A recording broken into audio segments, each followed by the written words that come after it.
दोस्तों ये heat treatment की कन्वेयर है और इसका अभी ये आपके सामने ये स्ट्रक्चर है। तो इसके अंदर जो मैश और चैन लगी है वो हमने निकाल दी थी बाहर और इसका पूरा रिपेयर कर रहे हैं। अभी जहाँ पे चैन चलेगी वहाँ का ट्रैक तैयार कर रहे हैं ये एंगल लगा के, और जिस तरह से इसका स्ट्रक्चर है उसी तरह से इसके अंदर इसका ट्रैक है, जो चैन ऊपर से आएगी और नीचे से वापस चली जाएगी। तो इसी तरह से ये एंगल हमने दूसरी साइड पूरा लगा दिया है और इसका जो अंदर चैन चलेगा वो उसके लिए तो ये लास्ट वेल्डिंग कर रहे हैं हम। ये इसका ट्रैक तैयार हो जाएगा और उसके बाद हम इसके अंदर जो हमारी चैन है तो ये वाली, तो ये सैंपल के तौर पे ये पुराने वाली है जो निकाली है हमने, इसकी 2 इंची की पिच है। अभी इसके अंदर हम निकाल के चला के हम आपको दिखाएंगे कि ये ट्रैक कैसे इसका काम करता है। इधर से ये चैन आएगी और नीचे इधर से होते हुए नीचे की तरफ जाएगी, और जब ये नीचे जाएगी तो अभी ये इधर एंगल लगना बाकी है। तो ये मैं आपको थोड़ा दिखाना चाहता था इसलिए, ताकि आपको पता लग सके कि ये कन्वेयर किस तरह से काम कर रही है और इसके स्ट्रक्चर के अंदर किस तरह से ये चैन है जो हमारी चल रही है। तो ये देखिए ऐसे एंगल लगा हुआ है, तो ऐसे नीचे आगे तक ये चैन नीचे से जाएगी और उसके बाद ये नीचे से होते हुए ये जो गियर आ रही है इसके ऊपर से होते हुए वापस ऊपर आ जाएगी। ये हिस्सा नीचे टैंक के अंदर रहेगा और यहाँ से होते हुए यहाँ पे एक एंगल लगा है ताकि यहाँ से जो हमारी चैन है वो ऊपर को ना उठे, तो इसलिए यहाँ से होते हुए ऐसे इसी तरह से सीधा ऊपर की तरफ ये चैन आएगी और इसी जहाँ लड़का वेल्डिंग कर रहा है वहाँ से ये नीचे को फिर जाएगी। तो अभी ये नीचे पड़े होने के कारण ऐसे लग रही है, वैसे जैसे इंग्लिश का एस होता है उस तरह से ऐसे चैन आ जाएगी। यहाँ के बाद मैंने आपको पहले दिखाया था। तो ये गियर बॉक्स है और ये चैन हमारे पास नई आ चुकी है। अभी इसको हम कन्वेयर के अंदर लगाएंगे। तो ये हमने बाहर से मंगवाई है और ये इसका हार्डनिंग यूनिट है। इसके अंदर हीटर से मतलब इलेक्ट्रिकल है ये सारी, तो इसकी ईंटें वगैरह हिल गई थी तो उनको हम ये रिपेयर किया है यहाँ से। ये देखिए अंदर से मैं आपको दिखा रहा हूँ। और ये इलेक्ट्रिकल के हीटर हैं और ये अभी जो हमने आपको दिखाया उसके अंदर ये फर्नेस के अंदर यहाँ पे ये होल किए गए हैं और दूसरी साइड जो मैंने पहले आपको खिड़की के अंदर से दिखाया तो उन होलों से होते हुए आगे जाके फिट हो जाएंगे। और इनको हर 45 दिन के बाद रोटेट करना पड़ता है, नहीं तो ये चलते चलते बेंड हो जाते हैं क्योंकि इसके अंदर टेम्परेचर काफ़ी ज़्यादा होता है। तो यहाँ आके जो मैं नीचे दिखा रहा हूँ यहाँ से माल नीचे गिर जाएगा और यहाँ नीचे सबसे जाके यहाँ कन्वेयर लगी होगी और वो कन्वेयर के ऊपर जाके माल गिर जाएगा और उसके अंदर टैंक के अंदर पानी रहेगा। तो उधर लास्ट पीछे से आएगा इसका जो भी हम इसके अंदर मटेरियल डालेंगे।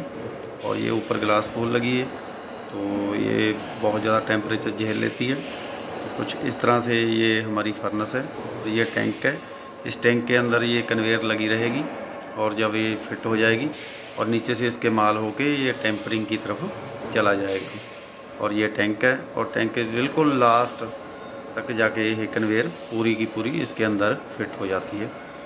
और इधर से ये टैंक है, जब कभी भी हम इसकी रिपेयर करते हैं तो ये इसका जो जितना भी पानी है तो सारा नीचे ड्रेन कर देते हैं। और ये यहाँ से हार्डनिंग होती है तो इसके अंदर ये रोले लगे हुए हैं जो अंदर वाली जो मैश है उसको चलाने के लिए।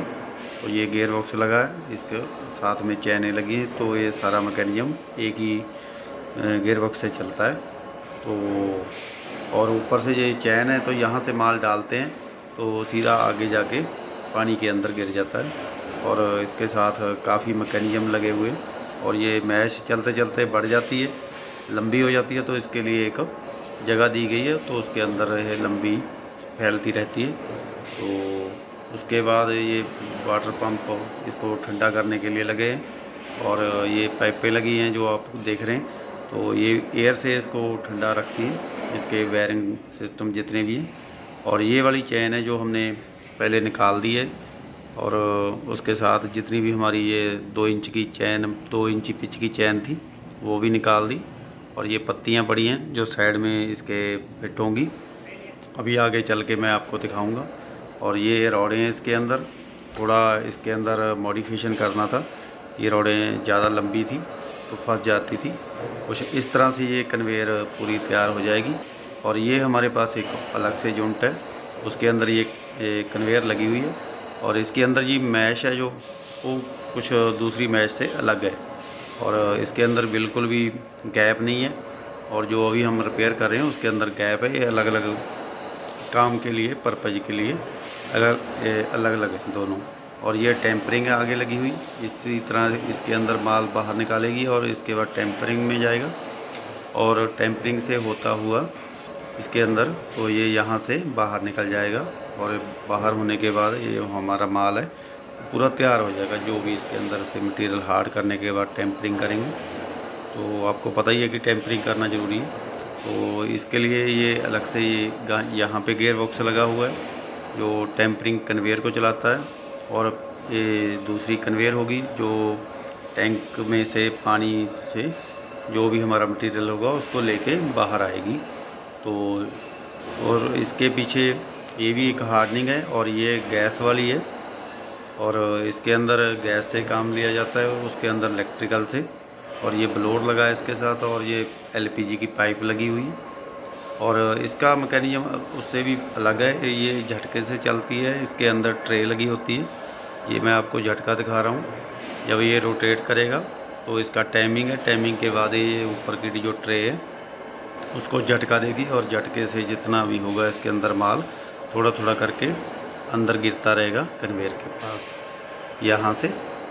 और यहाँ पे मटेरियल डालेंगे। ये एसएस की है ट्रे, और ये भी कभी कभार जब हमें रिपेयर करनी पड़ती है और जब बदलनी भी पड़ती है वो एक अलग कभी हम आपको दिखाएंगे। और ये ऊपर से बर्नर लगा है इसके ऊपर, जिससे गैस अंदर फ्लो करेगी। और उसके बाद इसके अंदर यहाँ से माल है जो इन करेंगे। और यहाँ नीचे आके इसके टैंक में जो मैंने आपको उधर से दिखाया, तो यहाँ से होते हुए ये कन्वेयर पे आएगा। इसी तरह से दूसरी साइड की ये टेम्परिंग है जिसको हम अभी रिपेयर कर रहे हैं। और उसका ये इलेक्ट्रिकल पीछे जहाँ से हम हार्ड करेंगे, ये दोनों यूनिट पास पास ही है। मैं कहा चलो आपको दिखा दूँ। और ऊपर इसके ट्रांसफार्मर लगे हुए हैं, और ये इलेक्ट्रिकल से चलती है तो इसको इलेक्ट्रिकल ज़्यादा चाहिए, इसलिए। तो अभी हम कन्वेयर की बात कर रहे थे, तो हम कन्वेयर रिपेयर करना शुरू कर दिए हैं। और जितनी भी पत्तियाँ थी इसके साथ ये एसएस की है सारी, ताकि माल है जो हमारा कोई भी मटेरियल बाहर ना गिरे। और साथ में ये एंगल लगे हुए हैं जिनके ऊपर ये चल के मटेरियल बाहर आएगा। अभी हम इनको प्रो रहे हैं। जो हमने रॉड आपको दिखाई थी, रॉड के अंदर ये 1 बाई 1 इनको प्रो रहे हैं, इसके अंदर फिट कर रहे हैं। तो ये एक हर बारी एक पत्ती को दबा लेता है और दूसरी पत्ती ऊपर से लग जाती है। और ये चेन है जो मैं आपको पहले दिखाया था, तो इसको अभी हम बिछा रहे हैं। और इस तरह से ये इसके अंदर फिट होने के बाद ये पूरी कन्वेयर तैयार हो जाएगी हमारे पास। और ये जो मैं दिखा रहा था चैन, तो ये चैन ही खाली चलेगी, तो ये अंदर वाली मैश है ये इसके साथ जुड़ के चलेगी पूरा। तो अभी हम रॉडें इसके अंदर फिट कर रहे हैं, और फिट करने के बाद बाहर से लॉक लगा रहे हैं स्पेयर पेन लगा के। और ये अभी हमारी जो चैन है ये पूरी तैयार हो चुकी है।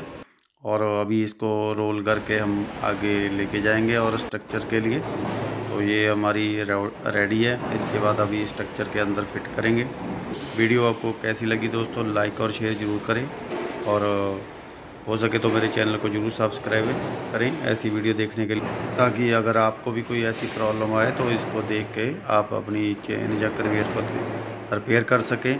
और यहाँ इसको देख के अगर आपको कोई कन्वेयर का आइडिया आए तो आप इसको देख के कन्वेयर तैयार कर सकते हैं।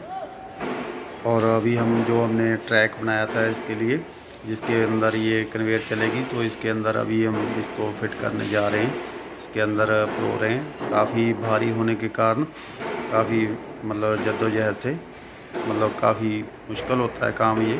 तो इसको अभी हम फिट कर रहे हैं।